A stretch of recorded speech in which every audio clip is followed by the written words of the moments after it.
ಸಚಿವ ರಾಜೀನಾಮೆ ನೀಡಲೇಬೇಕು.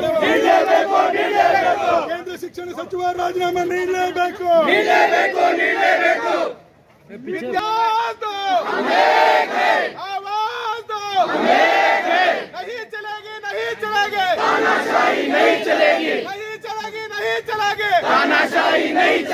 ವಿದ್ಯಾರ್ಥಿ ಯುವ ಜನರ ಮೇಲೆ ದೌರ್ಜನ್ಯ ಮಾಡಿದ ಕೇಂದ್ರ ಸರ್ಕಾರಕ್ಕೆ, ವಿದ್ಯಾರ್ಥಿ ಯುವ ಜನರ ಮೇಲೆ ದೌರ್ಜನ್ಯ ಮಾಡಿದ ಕೇಂದ್ರ ಸರ್ಕಾರಕ್ಕೆ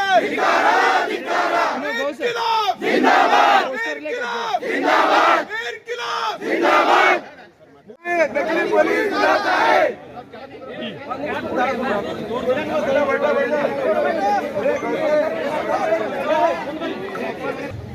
ನಿಮ್ಮ ಮಕ್ಕಳಿಗೆ ಧಾರ್ಮಿಕತೆಯನ್ನು ಬೋಧಿಸಬೇಡಿ, ಅವರು ಮೂಢನಂಬಿಕೆಯ ಗುಲಾಮರಾಗ್ತಾರೆ.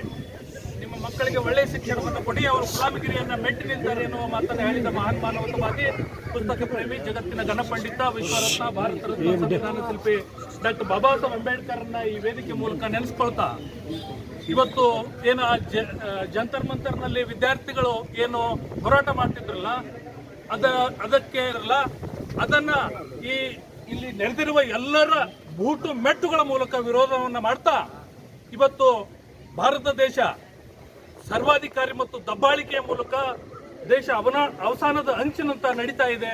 ಹಾಗಾಗಿ ನಮ್ಮೆಲ್ಲ ವಿದ್ಯಾರ್ಥಿ ಜನರಿಗೆ ಒಳ್ಳೆಯ ಶಿಕ್ಷಣವನ್ನ ಕೊಡ್ತಾ ಇಲ್ಲ, ಉದ್ಯೋಗವನ್ನ ಕೊಡ್ತಾ ಇಲ್ಲ. ಉದ್ಯೋಗ ಕೊಡ್ರಿ, ನಮಗೆ ಕೆಲಸ ಕೊಡ್ರಿ ಅಂತ ಹೇಳಿ ಕೇಳಕ್ ಹೋದ್ರೆ ವಿದ್ಯಾರ್ಥಿಗಳಿಗೆ ಅವರು ಲಾಠಿ ಚಾರ್ಜ್ ಮಾಡಿದ್ದಾರೆ, ಕೊಲೆಯನ್ನು ಮಾಡಿದ್ದಾರೆ. ಪೇಪರ್ ಲೀಕ್ ಅನ್ನು ಮಾಡಿ 22 ವಿದ್ಯಾರ್ಥಿಗಳು ಆತ್ಮಹತ್ಯೆಯನ್ನು ಮಾಡಿದ್ರು. ಅದು ಆತ್ಮಹತ್ಯೆ ಅಂತ ಹೇಳೋದಿಲ್ಲ, ಈ ವೇದಿಕೆ ಮೂಲಕ ಅದು ಕೊಲೆ ಅಂತೇಳಿ ಆಗಿ ಅದರ ನೈತಿಕ ಹೊಣೆಯನ್ನು ಹೊತ್ತು ಮೋದಿ ಶಿಕ್ಷಣ ಮಂತ್ರಿ ಅಲ್ಲ, ಮೋದಿನೇ ನೈತಿಕ ಹೊಣೆ ಹೊತ್ತು ರಾಜೀನಾಮೆ ನೀಡಬೇಕು. ಇಲ್ದಿದ್ರೆ ಹೊತ್ತಿ ಉರಿತದೆ ದೇಶ ಅನ್ನುವ ಮಾತನ್ನ ಈ ವೇದಿಕೆ ಮೂಲಕ ಹೇಳ್ತಾ ನನಗೆ ಮಾತಾಡಲಿಕ್ಕೆ ಅವಕಾಶ ಮಾಡಿಕೊಟ್ಟ ತಮ್ಮೆಲ್ಲರಿಗೂ ವಂದಿಸ್ತಾ, ಇದು ಹೋರಾಟ ಹಾಗೆ ಅವರ ಧರ್ಮೇಂದ್ರ ಪ್ರಧಾನ್ ಮತ್ತು ಮೋದಿ ಅಮಿತ್ ಶಾ ರಾಜೀನಾಮೆಯನ್ನ ಪಡೆದುಕೊಳ್ತಾನ ನಿಲ್ಲೋದಿಲ್ಲ ಅಂತ ಹೇಳ್ತಾ ನನ್ನ ಮಾತನ್ನು ಮುಗಿಸ್ತೇನೆ. ಜೈ ಭೀಮ್, ಜೈ ಭಾರತ್ ಮಾತಾ. ನಿಮ್ಮ ರಾಮ ಮಂದಿರದ 200 ಕೋಟಿ ಎಲ್ಲಿ ಹೋಯ್ತಪ್ಪ? ಅದನ್ನ ನಾವು ಜಂತರ್ ಮಂತರ್ ಸ್ಟ್ರೈಕ್ ಮಾಡಕ್ ಗೊತ್ತಿಲ್ಲ. ರಾಮ ಮಂದಿರದ ರೊಕ್ಕ ಎಲ್ಲಿ ಬಂತು, ಎಲ್ಲಿ ಹೋಯ್ತು, ಅದನ್ನ ನಮ್ಗೆ ಲೆಕ್ಕಾಚಾರ ಕೊಡ್ರಿ ಅಂತೇಳಿ ನಾವು ಜಂತರ್ ಮಂತರ್ ಒಳಗೆ ಸ್ಟ್ರೈಕ್ ಮಾಡಕ್ ಗೊತ್ತಿಲ್ಲ. ನಮ್ದು ಹಕ್ಕ ಐತಿ. ನೀವೇನು ನೀಟ್ ಪರೀಕ್ಷೆ ಲೀಕ್ ಮಾಡಿದಿರಲ್ಲ, ಅದು ನಿಮ್ಮ ಕರ್ತವ್ಯ ಇತ್ತು. ಅದನ್ನ ಸಹಕಾರವಾಗಿ ನೀವು ನೀಟ್ ಪರೀಕ್ಷೆಯನ್ನ ಕಾರ್ಯಗತವಾಗಿ ರೂಪಿಸ್ಕೊಳ್ಬೇಕಾಗಿತ್ತು, ಅದನ್ನ ರೂಪಿಸ್ಕೊಂಡಿಲ್ಲ. ಇದೇ ಫಸ್ಟ್ ಅಲ್ಲ ನೀಟ್ ಪರೀಕ್ಷೆ ಲೀಕ್ ಆಗತ್ತಿದ್ದು. ಕ್ರಮೇಣವಾಗಿ ಮತ್ತೆ 15-16 ಸರ್ತಿ ಈ ತರ ನೀಟ್ ಪರೀಕ್ಷೆ ಲೀಕ್ ಆಗ್ತಾ ಇದೆ. ಅದಕ್ಕೋಸ್ಕರ ಅಲ್ಲಿ ಏನು ಜಂತರ್ ಮಂತರದಲ್ಲಿ ಸ್ಟ್ರೈಕಿಗೆ ಕೂತಿದ್ದಾರಲ್ಲ, ನಾವು ಅದಕ್ಕೋಸ್ಕರ ಇಲ್ಲಿ ನಾವು ಇವತ್ತು ಜಿಲ್ಲಾಧಿಕಾರಿಗಳಿಗೆ ಮನವಿ ಕೊಡಕ್ ಬಂದೀವಿ. ಅಲ್ಲಿ ಮಹಿಳೆಯರ ಮೇಲೆ ಮತ್ತೆ ವಿದ್ಯಾರ್ಥಿಗಳ ಮೇಲೆ ನಾವು ನೋಡ್ತೀವಿ ದಿನ ಸೋಷಿಯಲ್ ಮೀಡಿಯಾದಲ್ಲಿ ಯಾವ ರೀತಿ ಮಕ್ಕಳ ಮೇಲೆ ಹಲ್ಲೆ ಮಾಡ್ಲಕತ್ತಾರಪ್ಪ ಅಂತಂದ್ರೆ, ಮಕ್ಕಳೇ ಕುಂತು ಪ್ರೊಟೆಸ್ಟ್ ಮಾಡುವಂತ ಕಾರಣದಲ್ಲಿ ಇವ್ರು ಈ ತರ ಪೊಲೀಸರು ಹಲ್ಲೆ ಮಾಡ್ತಾರಂದ್ರೆ ಎಲ್ಲಿ ಬಂದು ನಿಂತದ ನಮ್ಮ ಪ್ರಜಾಪ್ರಭುತ್ವಕ್ಕೆ ರಾಜಕಾರಣಿಗಳು ಯಾಕೆ ಬೆಲೆ ಕೊಡಕತ್ತಿಲ್ಲ? ಅದೇ ಪ್ರಜಾಪ್ರಭುತ್ವದಿಂದ ಆ ಸೀಟಿಗೆ ಅವ್ರು ಬಂದಿರ್ತಾರಂದ್ರೆ ಪ್ರಜಾಪ್ರಭುತ್ವಕ್ಕೆ ಯಾಕೆ ಬೆಲೆ ಇಲ್ಲ? ನೀವು ಎಲೆಕ್ಷನ್ ಬಂದಾಗ ನಾವು ನಿಮ್ಮನ್ನ ಏನದ ನಿಮ್ಮದು ನಿಮ್ದು ಏನದ ನಾವು ಅದನ್ನ ಮಾಡ್ಕೊಡ್ತೀವಿ, ನಿಮ್ಮ ಕೆಲಸ ನಾವು ಮಾಡ್ಕೊಡ್ತೀವಿ, ಯಾವುದೇ ತೊಂದರೆಗಳು ಇಲ್ಲಾರ್ದಂಗೆ ನಿಮ್ಮನ್ನ ನಾವು ಮಾಡ್ಕೊಡ್ತೀವಿ ಅಂತ ಹೇಳಿ ನೀವು ಅಲ್ಲಿ ನಿಮ್ಮ ಸೀಟ್ ಮೇಲೆ ಕುಂದಿರ್ತೀರಿ. ನಾವು ಅಲ್ಲಿ ಸದನಕ್ಕೆ ಬರ್ತೀವಿ, ನಿಮ್ಮ ಸದನಕ್ಕೆ ಬರ್ತೀವಿ ಅಂದಾಗ ಹಿಂದಿನ ಭಾಗಲ್ಲೇ ಓಡ್ ಹೋಗ್ತೀರಿ. ಅಂದ ಬಳಿಕ ನಿಮ್ಮದು ಯಾವ ಲೆಕ್ಕಕ್ಕೆ ಐತಿ? ಯಾವ ಲೆಕ್ಕಕ್ಕೆ ನೀವು ಎಜುಕೇಶನ್ ಮಿನಿಸ್ಟರ್ ಅದೀರಿ? ನಿಮ್ಮ ಮನೆಯಲ್ಲಿ ನಿಮ್ಮ ಮಕ್ಕಳು ನೀಟ್ ಪರೀಕ್ಷೆ ಕೊಡಂಗಿಲ್ಲ, ಯಾಕಂದ್ರೆ ನೀವು ಗಳಿಸಿಟ್ಟಿರ್ತೀರಿ. ಅವ್ರಿಗೆ ನೀಟ್ ಪರೀಕ್ಷೆ ಕೊಡೋ ಅವಶ್ಯಕತೆ ಅವ್ರಿಗೆ ಇರಂಗಿಲ್ಲ. ಈ ಬಡವ್ರ ಮಕ್ಕಳು ನೀಟ್ ಪರೀಕ್ಷೆ ಕೊಟ್ಟಿರ್ತಾರೆ, ಅವ್ರಿಗೇನೆ ಬೇಕಾಗಿರ್ತದೆ ಸೀಟ್. ನೀಟ್ ಪರೀಕ್ಷೆ ಅಡಿಯಲ್ಲಿ ಅವ್ರಿಗೇನೆ ನಾವು ವೈದ್ಯಕೀಯ ಸೀಟ್ ಬೇಕಾಗಿರ್ತದೆ, ಇನ್ನು ಉಳಿದ ಸೀಟ್ ಬೇಕಾಗಿರ್ತದೆ. ಅದರಲ್ಲೇ ನಾವು ಬೆಂಬಲ ಕೊಟ್ಕೊಂಡು ನಾವು ಮಾಡ್ಬೇಕನ್ನೋ ಸಂದರ್ಭದಾಗ ನೀವು ನೀಟ್ ಪರೀಕ್ಷೆಯನ್ನು ಕೂಡ ಲೀಕ್ ಮಾಡಿ, ಆ ನೀಟ್ ಪರೀಕ್ಷೆ ಲೀಕ್ ಮಾಡಿದ ಕಾರಣಕ್ಕಾಗಿನೂ ನಾವು ನಮ್ಮ ಹಕ್ಕನ್ನು ನಾವು ಪಡ್ಕೊಳ್ಬೇಕಂತೇಳಿ ನಾವು ಸುಮಾರು 22 ನಾವು ಸ್ಟ್ರೈಕ್ ಮಾಡತ್ತೀವಿ ಅಂತಂದ್ರೆ ಅದಕ್ಕೆ ಬೆಲೆ ಇಲ್ಲ ಅಂತ ಹೇಳಿ ಅಂದ ಬಳಿಕ ನಿಮ್ಮಂತ ಕೇಂದ್ರ ಸರ್ಕಾರ ಇದ್ರು ಅಷ್ಟೇ, ಹೋದ್ರು ಅಷ್ಟೇ ಅದ. ನೀವು ಈಗೇನು ನಾವು ಧರ್ಮೇಂದ್ರ ಪ್ರಧಾನ್ ಅವರಿಗೆ 20 ದಿನಗಳವರೆಗೆ ಅವರು ಅವಧಿಯನ್ನು ಕೊಟ್ಟಿದ್ರು, ನೀವು ಅದನ್ನ ರಿಸೈನ್ ಮಾಡ್ರಿ ಅಂತೇಳಿ. ಧರ್ಮೇಂದ್ರ ಪ್ರಧಾನ್ ಅವರು 20 ದಿನ ಈಗ 22, 23 ದಿನ ಹೊಂಟದ, ಅವ್ರು ಇನ್ನಾದರೂ ರಿಸೈನ್ ಮಾಡೋ ಅವಕಾಶನೇ ಕಾಣ್ತಾ ಇಲ್ಲ. ಈ ಮೂಲಕ ನಾವೇನು ಹೇಳಕತ್ತೀವಪ್ಪ ಅಂತಂದ್ರೆ, ಈಗ ನಾವು ಯಾವ ನಿಟ್ಟಿಗೆ ಬಂದಿದ್ದೀವಿ ಅಂದ್ರೆ ನರೇಂದ್ರ ಮೋದಿ, ಮಾನ್ಯ ಪ್ರಧಾನ ಮಂತ್ರಿ ನರೇಂದ್ರ ಮೋದಿ ಅವರೇ ರಿಸೈನ್ ಮಾಡ್ಬೇಕನ್ನೋ ಕಾರಣಕ್ಕೆ ಬಂದು ನಿಂತೀವಿ.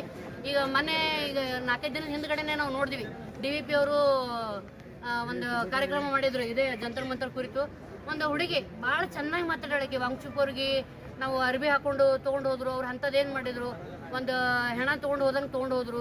ಈ ರೀತಿ ಮಾಡಬಾರ್ದು ಅಂತ ಹೇಳಿ ಅವ್ರು ಮಾತಾಡಿದ್ದು ಸೋಷಿಯಲ್ ಮೀಡಿಯಾದಾಗ ಹರಿದಾಡುವಂಥ ಸಂದರ್ಭದಲ್ಲಿ ಸೋಷಿಯಲ್ ಮೀಡಿಯಾದಾಗ ನಾವು ಕಮೆಂಟ್ ನೋಡಿದಾಗ ನಮಗೆ ನಾಚಿಗೆ ಬರ್ತದ. ನೀವು ಯಾವ ಪಕ್ಷದವ್ರು ಯಾಕೆ ಇರಲ್ಲಕ್ರಿ? ಓದ್ಬೇಕು ಹೆಣ್ಮಗಳು ಒಂದು ವಿಷಯದ ಕುರಿತು ಮಾತಾಡ್ಲಕತ್ತಾಳಂದ್ರೆ ಆ ವಿಷಯ ಎಷ್ಟು ಕಾರಣ ಆಗ್ಯದ, ಎಷ್ಟು ದೇಶದಲ್ಲಿ ಚರ್ಚೆ ಆಗ್ಯದ, ಗಂಭೀರ ಆಗ್ಯದ ಅಂತ ಅನ್ನುವಂಥದ್ದು ನಾವು ಜನಸಾಮಾನ್ಯರು ನಾಗರಿಕರು ಅದನ್ನು ವಿಚಾರ ಮಾಡ್ಬೇಕು. ಅದನ್ನು ಬಿಟ್ಟು ನೀವು ಮನೆಗೆ ಹೋಗಿ ಕುಂದ್ರು, ನಿನಗೆ ಕಾಂಗ್ರೆಸ್ದಾಗದಿ, ನೀ BJP ಕದಿ, ನೀ ಬಕೆಟ್ ಹಿಡಿಯಕದಿ, ಇಂಥವೆಲ್ಲ ಮಾತಾಡಿದ್ರೆ ಯಾವ ಹೆಣ್ಮಕ್ಳು ಯಾವ ನಾಗರಿಕರು ಮುಂದೆ ಬಂದು ಪ್ರಶ್ನೆ ಮಾಡ್ತಾರೆ?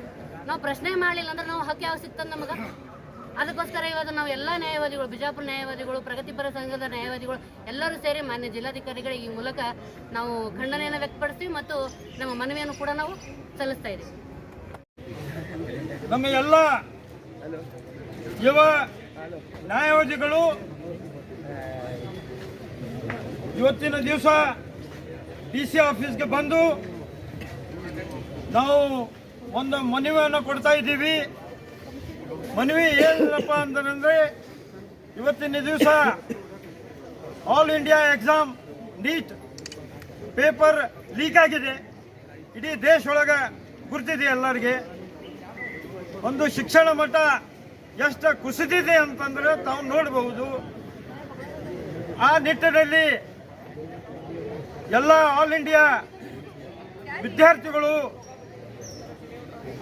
ಜಂತರ್ ಮಂತರ್ನಲ್ಲಿ ತಮ್ಮ ನ್ಯಾಯವಾದ ಬೇಡಿಕೆಯನ್ನು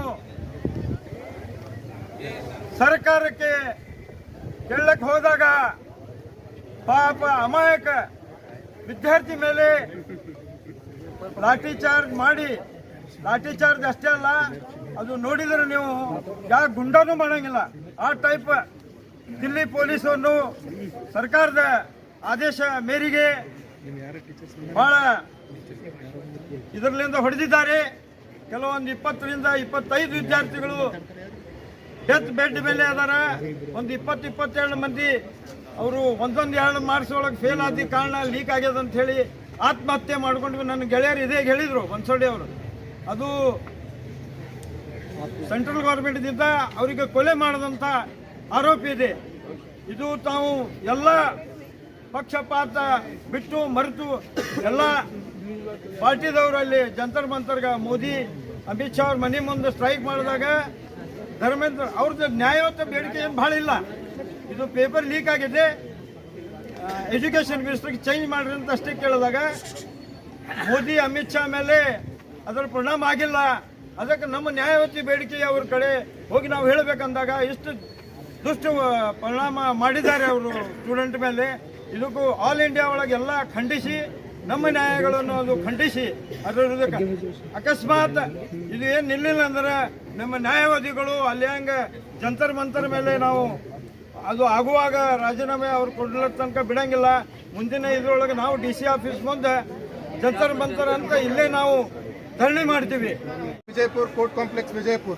With regard to subject, memorandum demanding the immediate resignation of Union Minister of Education, Shri Dharmendra Pradhan, on ground of repeated NEET examination paper leaks, administrative failures, irregularities in the functioning of National Testing Agency, that is NTA, and expressing solidarity with peaceful democratic movement led by Shri Sonam Wangchuk at Jantar Mantar, New Delhi. Respected Honorable President Sir, we the members of Vijaypur District Progressive Advocates Federation respectfully submit this memorandum affecting India's higher education and competitive examination system. As a legal professional committed to upholding the Constitution of India, we firmly believe that the repeated incidents of question paper leaks, administrative negligence, examination irregularities, systematic failures in national competitive examinations such as NEET UG and UGC NEET are not merely administrative lapses, rather they constitute a serious violation of the fundamental right guaranteed under Article 14, right to equality, and Article 21, right to life and personal liberty, including the right to fair, transparent and defined educational and career opportunities of the Constitution of India. Sir, the ground for this memorandum is, one is the betrayal of public trust and constitutional responsibility, systematic failure and ministerial accountability, and inadequate and reactive governance. We respectfully request Your Excellency to exercise your constitutional authority and advise the Union Government to undertake the following urgent measures. Number 1, immediate resignation of Union Education Minister, and number 2, independent judicial inquiry, and number 3 is immediate relief of affected students, and number 4 is expression of solidarity with the students, youth, parents of our nation. Public confidence in educational institutions cannot be restored without moral accountability, transparency and meaningful institution reforms. We therefore earnestly request Your Excellency to take immediate constitutional steps to safeguard the rights, dignity, aspirations and future of India's students, and to ensure that the integrity of nation's examination system is fully